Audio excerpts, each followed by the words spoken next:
monsieur le maire. Je vais essayer d'être moins ridicule que le ministre des Sports et de l'Éducation, dont tout le monde rigole aujourd'hui sur les réseaux sociaux, mais en revenant sur une situation et une activité sportive qui est aujourd'hui à l'arrêt. À l'arrêt depuis presque un an et qui pose de sérieux problèmes, notamment de sédentarité.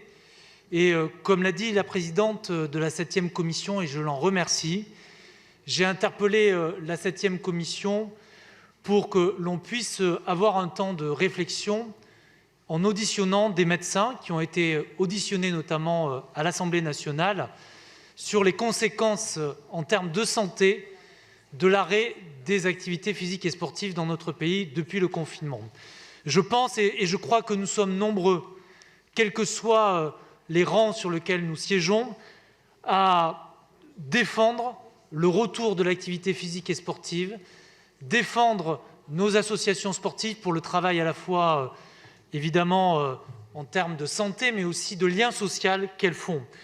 Je voudrais donc insister sur ces appels qui viennent de tous les rangs, de toutes les communes, pour que les activités physiques et sportives reprennent dans notre pays et qu'elles soient soutenues.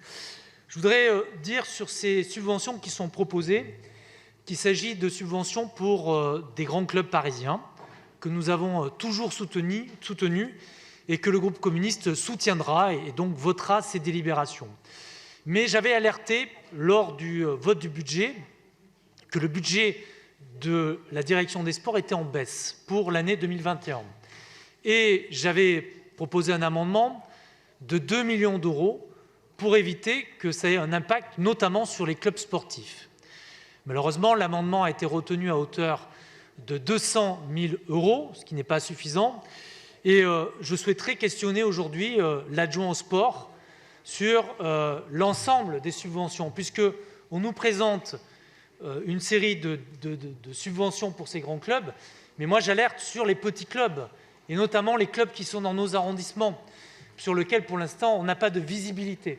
Et je voudrais qu'on soit rassurés, que ces clubs soient rassurés sur les subventions qui leur seront attribuées sur l'année 2021 pour reprendre l'activité. Je voudrais enfin dire que j'avais déposé un vœu qui a été adopté à l'unanimité pour qu'à travers ces conventions de subvention, on mette des objectifs clairs sur la lutte contre les violences sexuelles. Et notre collègue Dominique Versini vient de présenter un vœu qui vient d'être adopté à l'unanimité sur la question de la pédocriminalité. Et vous savez que dans le sport, nous avons des cas prégnants. C'est le cas notamment du témoignage de Sarah Abitbol au sein des Français volants.